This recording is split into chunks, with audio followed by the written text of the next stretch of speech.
하나님 말씀 보시겠습니다. 우리가 함께 은혜 나눌 하나님 말씀은 로마서 8장 16절에서 26절까지 말씀입니다. 우리가 함께 은혜 나눌 하나님 말씀은 로마서 8장 16절에서 26절까지 말씀.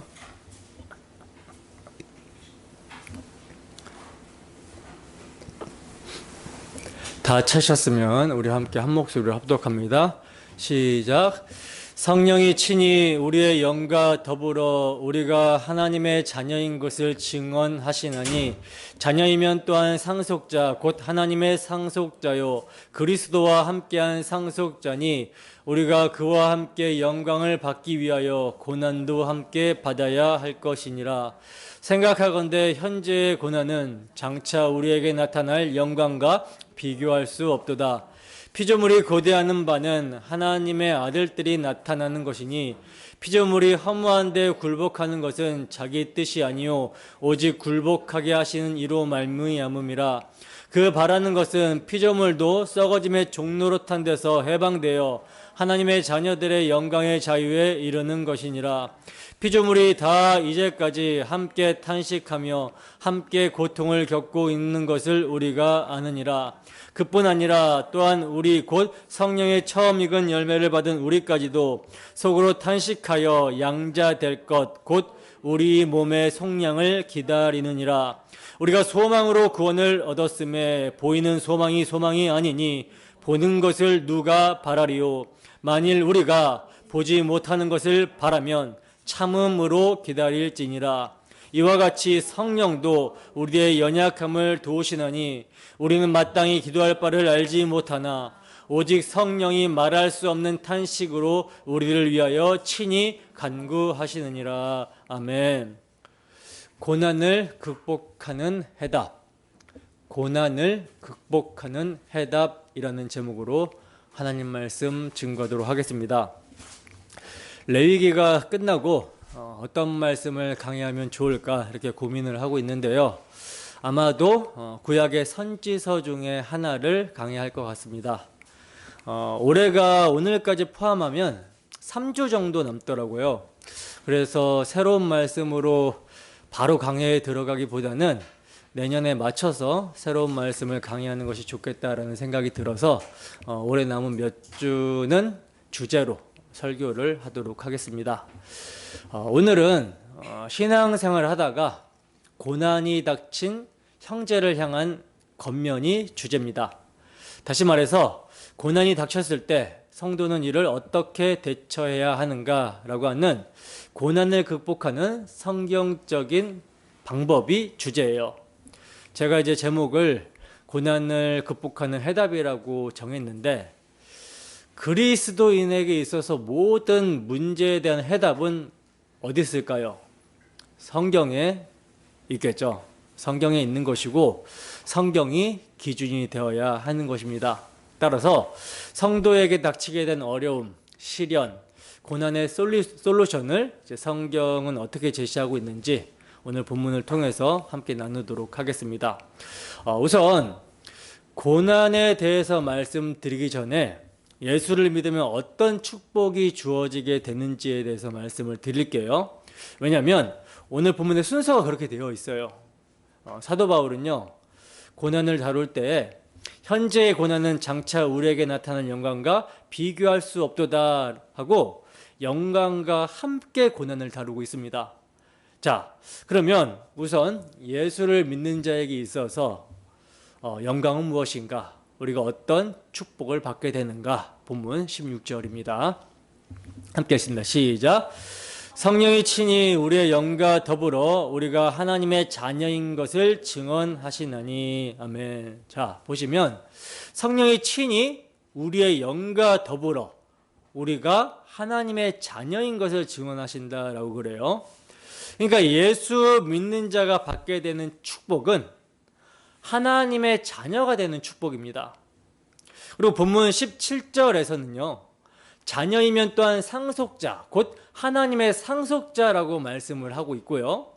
갈라디아서 4장 7절 말씀에 보면요. 아들이면 하나님으로 말미암아 유업을 받을 자니라 하고 말씀을 합니다. 여러분, 하나님의 자녀, 하나님의 상속자, 하나님의 유업을 받을 자라는 표현은요, 이런 묘사는 인간적인 예로 지금 표현한 말인데 의미는 뭐예요?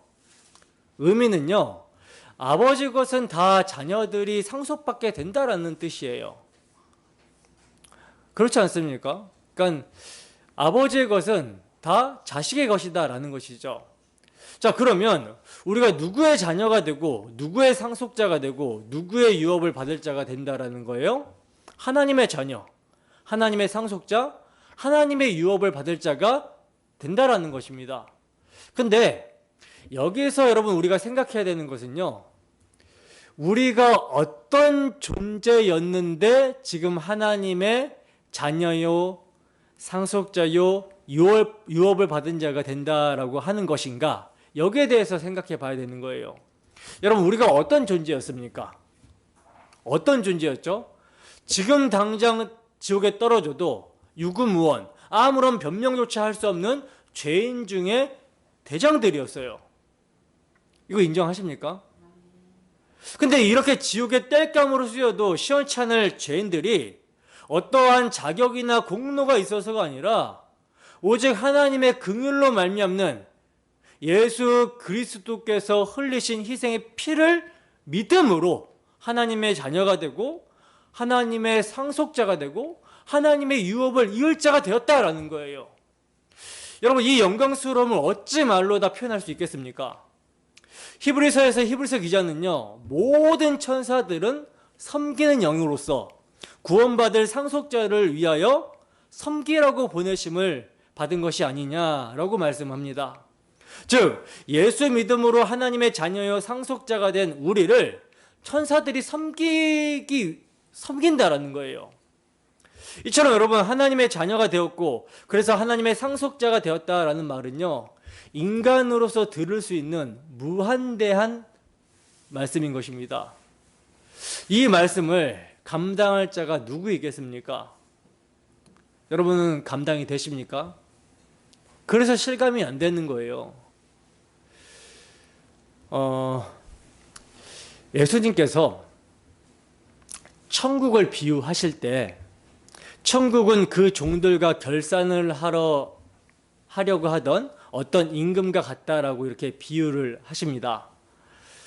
그 임금이 종들과 결산할 때 어떤 종이 임금에게요 1만 달란트를 빚졌다라고 그래요. 근데 이 종이 임금에게 갚을 것이 없는 것입니다. 근데도 임금은 그 종에게 내 자신과 아내와 전 재산을 다 팔아서 갚도록 명령합니다. 그러자 그 종이 엎드려 절하면서 뭐라고 하냐면, 임금님, 조금만 참아주시면 갚아드리겠다라고 말을 해요. 근데 여러분, 1만 달란트가 얼마인지 아십니까? 1만 달란트는요, 이제 6천 데나리온이라고 하거든요. 6천 데나리온. 근데 한 데나리온의 그 값을 환산하면 얼마냐면 우리나라 돈으로 하루 일당이에요. 우리나라 돈으로 하루 일당이면 한 9만 원에서 10만 원 정도 되잖아요. 10만 원이라고 한번 쳐봅시다. 그러면 6천 데나리온이에요.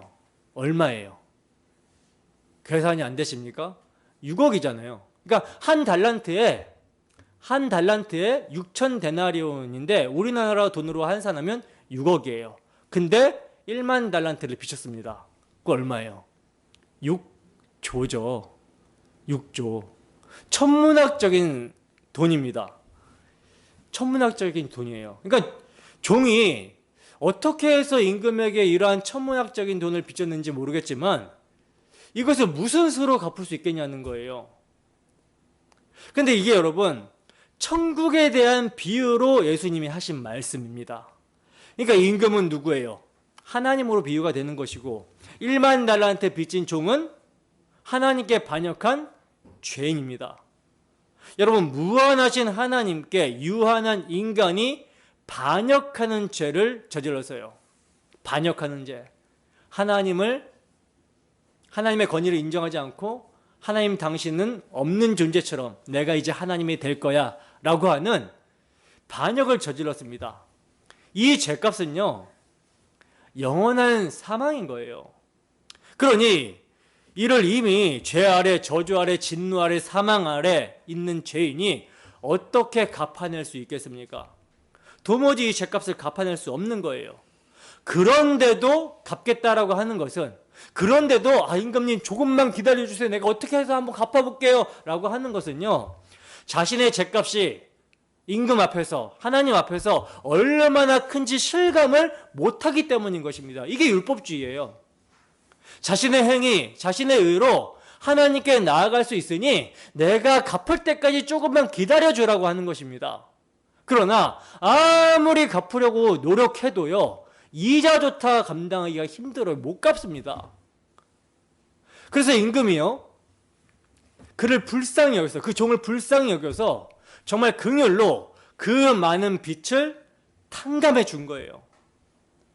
그 1만 달란트로 비유되는 죄값이 얼마나 엄청난지 하나님께서는 당신의 아들을 화목제물로 세우셔서 그 아들이 흘리신 피로 영원히 탕감해 주신 것입니다. 근데 그렇게 죄값만 탕감해 주신 것이 아니라, 해결해 주신 것이 아니라, 그 흘리신 피가 하나님과 이웃을 사랑해서 흘리신 피, 의로운 행위가 되는 것이기 때문에 그 행위를, 아들의 의로운 행위를 하나님께서는 우리가 행한 것으로 간주하여 의롭다 하시고, 그 의롭다 하신 자를 당신의 자녀 삼아 주신 거예요. 더 나아가 상속자로 삼아 주시고 유업을 이을 자로 삼아 주신 것입니다. 그래서 우리 주님께서는요, 내 아버지께 복받을 자들이여 나와 창세로부터 너희를 위하여 예비된 나라를 상속받으라고 말씀하십니다. 또한 잡히시던 날 밤에 행한 대제사장적인 기도에서는 아버지여 내게 주신 자도 나 있는 곳에 나와 함께 있어 아버지께서 창세전부터 나를 사랑하심으로 내게 주신 나의 영광을 그들로 보게 하시기를 원하옵나이다 라고 이렇게 기도를 하셨어요.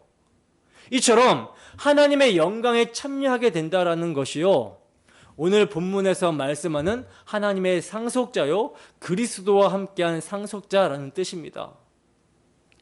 이게 여러분 실감이 안 되니까 백타냐르 의원 자신에게 빚진 자를 향해서 갚으라고 하는 거예요. 못 갚아? 감옥에 쳐넣어버릴 거야 하는 거예요. 용서를 못 하는 거죠. 그러나 우리가 정말 1만 달란트 빚졌다라는, 이 빚을 탕감받았다라고 하는 이 은혜를 우리가 알게 되면 하나님 앞에서 우리가 정말 용서받지 못할 죄인 중에 대장인데, 사실 우리가 말로는 죄인 중에 대장이라고 그렇게 고백하면서도 막상 자신에게 어떠한 불쾌한 말이나 좀 기분 나쁜 거나 자기 기준에게 조금 벗어나면 용납을 못하죠. 바로 죄인의 본성이 드러나고 나타나죠. 그러나 우리가 이때마다 십자가 앞에 서서 하나님께서 정말 1만 달란트 빚진 자, 정말 우리가 갚을 수 없는 죄의 값을 하나님께서 당신의 가장 귀한 독생자를 통해서 갚아주셨고 용서해 주셨고, 더 나아가 우리를 자녀 삼아 주셨고 상속자 삼아 주셨고 유업을 이을 자로 삼아 주셨다라는 것을 기억할 때, 그 십자가 앞에 섰을 때 용서할 수 있고 용납할 수 있는 거예요. 그래서 제가 계속해서 은혜의 자리에 있어야 된다. 십자가 복음을 선포하는 그 자리, 말씀 앞에 세우는 자리에 있어야 된다라고 그렇게 강조해서 말씀을 드리는 거예요. 이게 여러분 우리가 받은 축복입니다. 근데 사도 바울은요, 이러한 예수 믿는 자들이 받게 되는 형언할 수 없는 엄청난 축복을 말씀한 후에 뭐라고 말씀하고 있냐면 이렇게 말씀을 하고 있어요. 본문 17절 하반절입니다.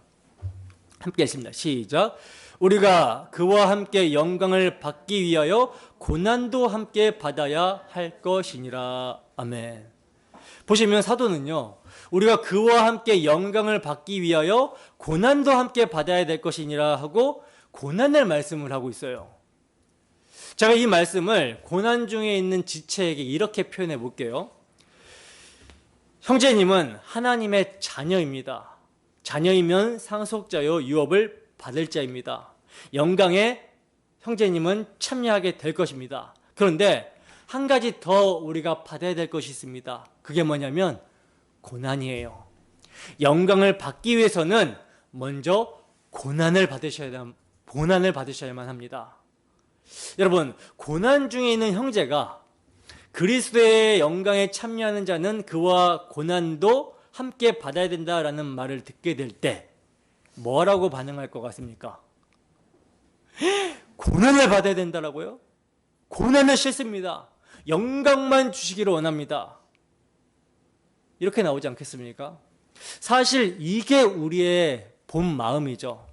고난을 받기 싫고 영광만 받고 싶은 것이 우리의 본 마음이라는 거예요. 누가 고난을 받고 싶겠습니까? 근데 사도는 대답합니다. 영광은 그렇게 주어지는 것이 아닙니다. 그리스도와 함께 영광을 받기 위해서는 그와 함께 고난도 받아야만 합니다. 어떠하시겠습니까? 둘 다 받으시렵니까? 아니면 둘 다 포기하시겠습니까? 여러분, 이런 의미가 그와 함께 영광을 받기 위하여 고난도 함께 받아야 할 것이니라는 말씀 속에 함의되어 있는 의미예요. 그래서 사도는 이렇게 말씀합니다. 본문 18절입니다. 함께 있습니다. 시작. 생각하건대 현재의 고난은 장차 우리에게 나타날 영광과 비교할 수 없도다. 아멘. 보세요. 생각하건대 현재의 고난은 하고 믿는 자가 장차 받을 영광을 말씀하던 사도는요, 현재의 고난으로 전환을 하고 있어요. 이것은 사도가 영광스러운 변화산 상에서의 고난의 현장으로 내려온 셈인 것입니다.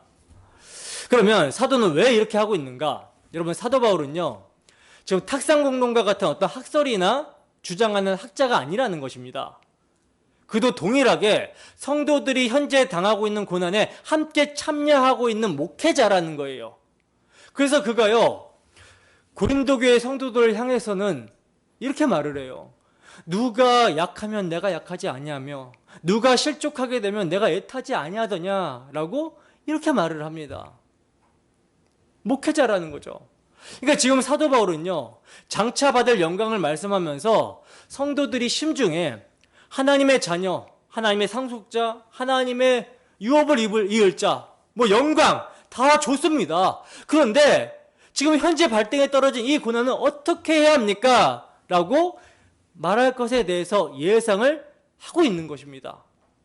그러므로 성도들이 현재 직면하고 있는 고난에 대해서 위로와 격려를 주어야 하고 그에 대한 답변을 해야 될 필요성을 느꼈던 거예요. 그래서 사도는요, 생각하건대 하고 생각해 보라고 우리의 생각에 호소를 합니다. 그러면 고난 가운데 있는 지체, 고난 가운데 있는 형제들에게 무엇을 생각해 보라고 하는 것인가? 위의 문맥으로는요, 그와 함께 영광을 받기 위하여 고난도 함께 받아야 할 것이니라 한 그리스도의 고난을 생각해 보라는 거예요. 그러니까 하나님의 아들이 어찌하여 영광을 떠나서 이 땅 가운데 오셨는지, 그리고 십자가라는 극한적인 고난을 당하셔야만 했는가를 생각해 보라고 하는 거예요. 그리고 아래 문맥으로는요, 피조물이 다 이제까지 함께 탄식하며 함께 고통을 겪고 있는 것을 생각해 보라는 말씀입니다. 사도 바울은요, 본문 19절에서 22절까지 해서 피조물을 4번이나 언급함으로써 성도들이 당하는 고난과 피조물의 고통을 결부시키고 있어요. 무슨 말이냐면 이런 뜻입니다.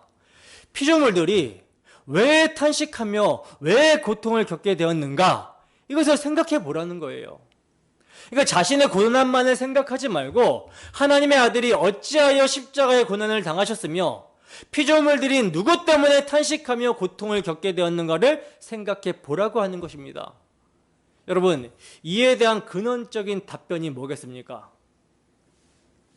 왜 하나님의 아들이 십자가 도상에서 피 흘리시기까지 고난을 당했으며 왜 피조물들이 이제까지 탄식하며 고통을 겪고 있게 된 것입니까?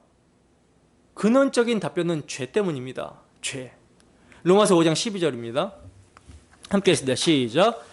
그러므로 한 사람으로 말미암아 죄가 세상에 들어오고 죄로 말미암아 사망이 들어왔나니 이와 같이 모든 사람이 죄를 지었으므로 사망이 모든 사람에게 이르렀느니라. 아멘. 여러분, 한 사람으로 말미암아 죄가 세상에 들어오고 죄로 말미암아 사망이 들어왔나니라고 한 사망은요, 모든 고난의 극한점입니다. 그리고 이 죄로 말미암아 들어오게 된 사망의 저주는 인간에게만 미치는 것이 아니라 모든 피조세계에까지 미치게 되었다라는 거예요. 창세기 3장 17절에서 18절 말씀입니다. 함께 했습니다. 시작. 아담에게 이르시되 내가 내 아내의 말을 듣고 내가 내게 먹지 말라 한 나무의 열매를 먹었은즉 땅은 너로 말미암아 저주를 받고 너는 내 평생에 수고하여야 그 소산을 먹으리라. 땅이 내게 가시덤불과 엉겅퀴를 낼 것이라.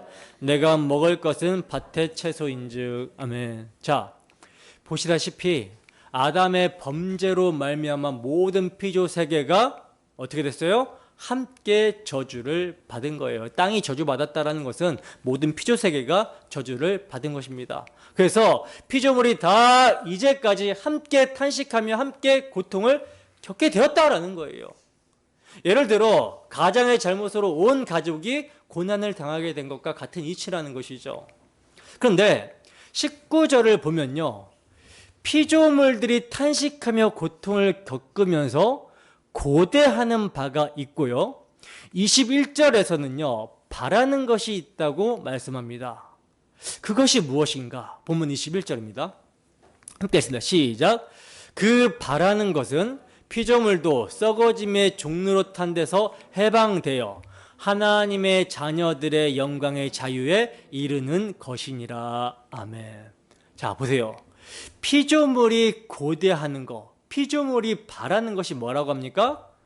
썩어짐의 종로로 탄 데서 해방되어 하나님의 자녀들의 영광의 자유에 이르는 것이다 라고 말씀하고 있죠. 그렇다면 여러분들은 하나님의 자녀들의 영광의 자유가 무엇인지를 아십니까? 우리가 지금 자유를 얻었잖아요. 자유를 얻었으나 이것은요, 출애굽처럼 사탄의 권세에서 해방이 된 영적 자유입니다. 때문에 영광의 자유란 우리의 낮은 몸을 자기 영광의 몸의 형체와 같이 변하게 하시리라 한 그 날에 주어지게 되는 것이 하나님의 자녀들의 영광의 자유인 거예요. 이걸 이제 모용하는 것이 이스라엘 백성들이 가나안 땅에 들어간 것이죠. 그걸로 이제 모용하고 있는 것이죠. 바로 피조물이 다 이제까지 함께 탄식하며 함께 고통을 겪으면서 그 날, 예수님이 재림하시게 되는 날, 우리가 영광의 몸을 입고 주와 함께 영원히 살게 되는 날을 고대하고 바라고 있다는 거예요. 더 나아가 사도는 그뿐 아니라 또한 우리, 곧 성령의 처음 익은 열매를 받은 우리까지도 속으로 탄식하여 하고 성도의 탄식을 언급합니다. 그러니까 성도들도 탄식하면서 기다린다라는 것이죠. 무엇을 기다리는가? 23절을 보시면요, 우리 몸의 속량을 기다리느니라 합니다. 이것을 이제 고린도전서에서는 이렇게 사도가 말씀하고 있어요.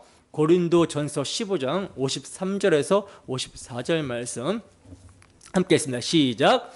이 썩을 것이 반드시 썩지 아니할 것을 입겠고 이 죽을 것이 죽지 아니함을 입으리로다. 이 썩을 것이 썩지 아니함을 입고 이 죽을 것이 죽지 아니함을 입을 때에는 사망을 삼키고 이기리라고 기록된 말씀이 이루어지리라. 아멘. 여러분, 이 썩을 것이 반드시 썩지 아니할 것을 입겠고 이 죽을 것이 죽지 아니함을 입게 되는 이것이요, 몸의 속량이고요, 영광의 자유에 이르게 되는 날인 것입니다. 본문 24절입니다. 함께 했습니다. 시작. 우리가 소망으로 구원을 얻었음에 보이는 소망이 아니니 보는 것을 누가 바라리요. 아멘. 보시면 사도는요, 우리가 소망으로 구원을 얻었음에 라고 말씀합니다. 여러분, 소망으로 구원을 얻었다라는 것이 무슨 뜻입니까? 무슨 뜻이에요? 우리가 지금 구원을 얻었으나 완성된 것이 아니라 몸의 속량, 즉 영광의 자유는 소망으로 남아 있다라는 것이죠. 그러므로 보이는 소망이 아니 보는 것을 누가 바라리요 라고 하면서 만일 우리가 보지 못하는 것을 바라면 하고 성도들도 바라는 것이 있다라고 하는 것입니다. 그러면 묻습니다. 여러분들이 참으로 바라는 것은 보이는 것, 즉 땅의 것을 바라고 있습니까? 아니면 보이지 않는 것, 즉 영혼을 바라고 있습니까? 뭘 바라고 있습니까? 그것은요, 여러분들이 쉽게 입으로 저는 보이지 않는 것을 바란다 라고 말을 한다 할지라도 여러분들이 여러분들의 삶에서 맞닥뜨려서 뭘 생각하고 무엇을 사고하면서 살아가는지를 보면은 여러분들이 입으로 고백한 것이 진짜인지 아닌지가 드러나요. 사도는 만일 우리가 보지 못하는 것을 바라면 참음으로 기다릴지니라고 말씀합니다. 여러분, 구약 성경에서 정말 극한적인 고난을 당한 자를 들려면 누굴 들 수 있겠습니까? 욥. 그죠? 욥을 꼽게 될 것이고, 신약 성경에서 정말 극한적인 고난을 받은 사람을 들라면 누굴 꼽을 수 있을까요? 그죠? 바울 사도를 꼽을 거예요. 근데 고난에 대처하는 두 사람의 특성이 어떻게 다르게 나타나는지 아십니까? 욥은요, 욥기 1장에서 2장의 시험을 당하면서 이 모든 일에 욥이 범죄하지 아니하고 하나님을 향하여 원망하지 아니하니라. 이 모든 일에 욥이 입술로 범죄하지 아니하니라 하고 잘 감내합니다. 1장에서 2장까지는. 근데 3장에 이르러서는요, 내가 난 날이 멸망하였더라면, 사내 아이를 베었다 하던 그 밤도 그러하였더라면 하고, 하였더라면을 15번이나 하고요. 어찌하여 내가 태에서 죽어나오지 아니하였던가, 어찌하여 내 어머니가 해산할 때에 내가 숨지지 아니하였던가 하고 어찌하여를요 4번이나 말하면서 자기 생일을 저주해 버립니다. 생일을 저주한다라는 것은 뭐예요? 생명의 근원이신 하나님을 원망하는 것이 되는 것이잖아요.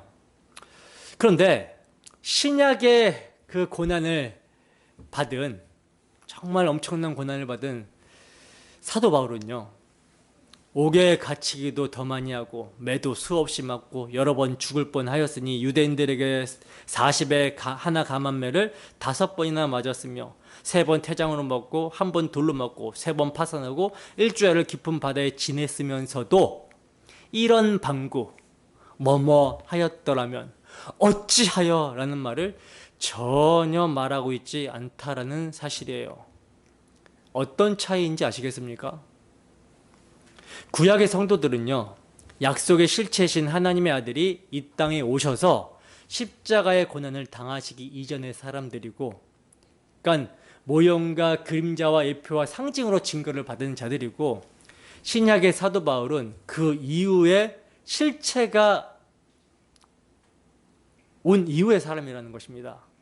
즉 의인을 위하여 죽는 자가 쉽지 않고 선인을 위하여 용감히 죽는 자가 혹 있거니와 우리가 아직 죄인 되었을 때 그리스도께서 우리를 위하여 죽으심으로 하나님께서 우리에 대한 자기의 사랑을 확증하셨느니라고 한 이후의 사람이라는 차이라는 거예요.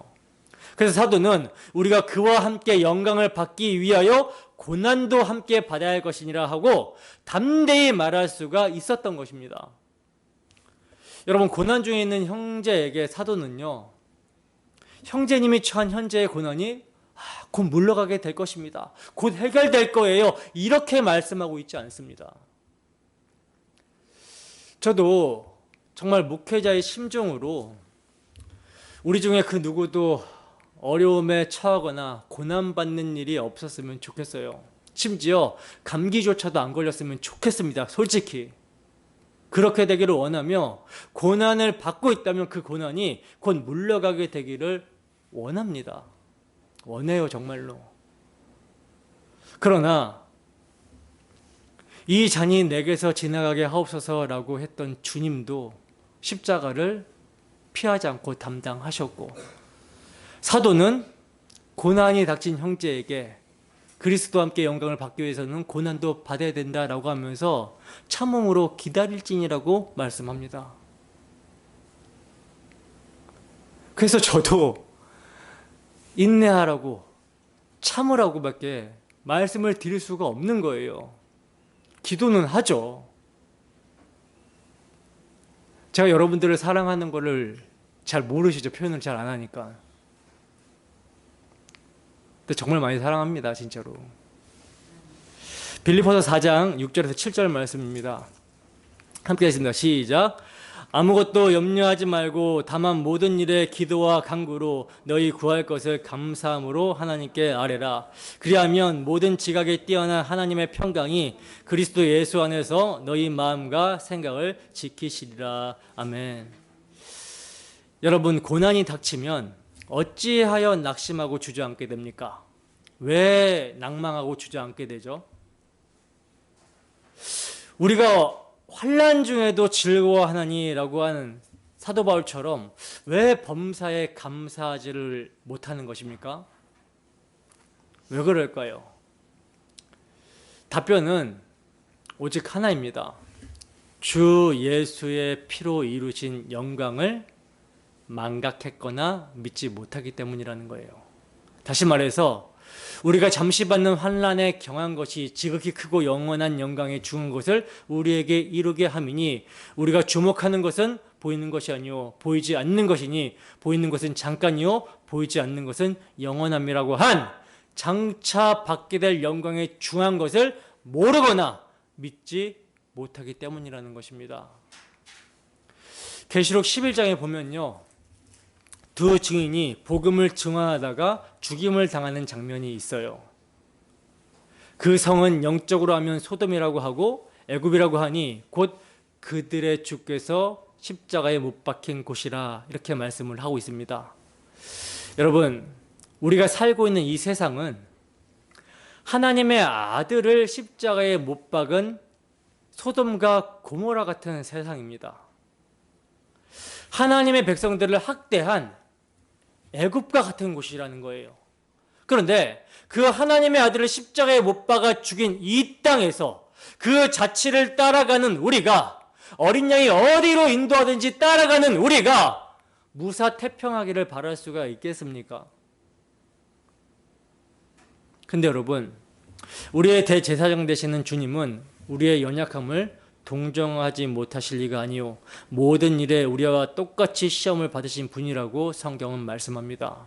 그러므로 우리의 사정과 심정을 그 누구보다 잘 아시는 분이 우리 주님이세요. 그러므로 우리는 긍휼하심을 받고 때를 따라 돕는 은혜를 얻기 위하여 은혜의 보좌 앞에 담대히 나아갈 것이라고 하는 것입니다. 때를 따라 돕는 은혜가 있으니 은혜를 얻기 위하여 은혜의 보좌 앞으로 나아가라는 거예요. 은혜의 보좌 앞으로 나아가야 위로와 소망과 격려를 받을 수 있는 것입니다. 위로와 소망과 격려가 무엇입니까? 우리가 사나 죽으나 주의 것이리로다 라고 한 주님의 것이라는 것이 우리의 위로와 소망과 격려죠. 또 있습니다. 본문 26절은 우리의 연약함을 도우시는 성령이 계시다라고 말씀합니다. 성령을 보혜사라고 하는데 내 곁에서 도우시는 분, 위로하는 자, 상담자라는 뜻이에요. 주님은 내가 너희를 고와 같이 버려두지 아니하고 너희에게로 오리라 하신 대로 주 성령으로 오셔서 세상 끝날까지 함께 하십니다. 그러니 고해와 같은 세상에서 살아가는 여러분, 제발 용기를 내시기 바랍니다.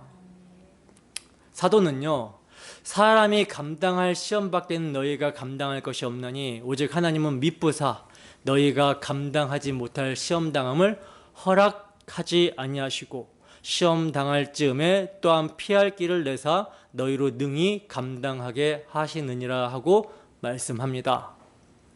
여러분, 주 예수의 피를 믿음으로 살아갈 때 시험이 찾아오거나 고난이 찾아오게 되면 생각하건대 라고 한 생각을 해보시기 바랍니다. 히브리서 기자는요, 피곤하여 낙심하지 않기 위하여 죄인들이 이같이 자기에게 거역한 일을 참으신 일을 생각하라 합니다. 그러니까 생각이라고 하는 이 저울 한쪽에 고난을 두고 또 다른 한쪽에는 장차 누릴 영광을 올려놓아 보라는 거예요. 우리가 오늘 오전에 살펴봤다시피 히브리서 기자는요, 고난을 바라보던 눈을 들어서 믿음의 주요 온전하게 하시는 이인 예수를 바라보자고 합니다. 그는 그의 앞에 있는 기쁨을 위하여 십자가를 참으사 부끄러움을 개의치 아니하시더니 하나님 보좌 우편에 앉으셨다라고 말씀을 하고 있습니다. 여러분, 무엇이 우리에게 위로이고 우리에게 소망이며 무엇이 우리로 하여금 고난을 인내케 하고 극복하게 하고 이기게 합니까? 주 예수께서 우리를 피로 사셨고 그 피로 사신 우리를 끝까지 사랑하시며 지키신다라는 것입니다.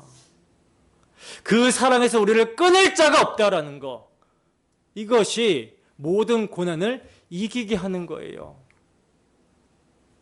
이 모든 고난을 이기게 하는 복음, 이 복음이 우리가 함께 모여서 듣는 복음이기 때문에 제가 예배의 자리를 사모하라고 하는 것입니다. 예배의 자리를 생명보다 귀히 여기라고 권면을 하는 거예요. 권면을 듣든지 안 듣든지 하는 것은 여러분들의 자유입니다. 그걸 누가 말리겠어요. 그러나 분명하게 말씀드릴 수 있는 것은요, 예배의 자리에 떠나 있으면 그것은 심령을 계속 강팍하게 하는 것이라고 말씀드리고 싶습니다. 참으로 너무나 중요한 거예요.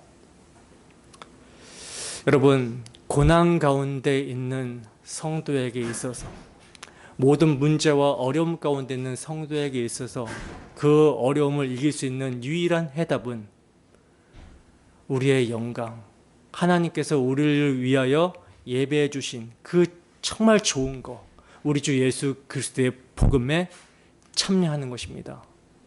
그게 이길 수 있는 유일한 길이에요. 그러므로 이 놀라운 복음의 영광을 여러분들 늘 기억하시고, 현재의 고난은 장차 우리에게 나타날 영광과 좋게 비교할 수 없도다 하고 담대히 선언하게 되시는 우리 모두가 되기를 주님의 이름으로 축원합니다.